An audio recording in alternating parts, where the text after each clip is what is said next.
ఈ topic number system part 2లోనిదండి. భాజనీయతా సూత్రాల్లోనండి. సూత్రం 7.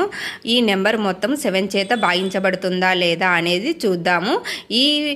ఈ టాపిక్కు సంబంధించి ఫుల్ వీడియో లింక్ కింద ఇచ్చాను, చూడండి.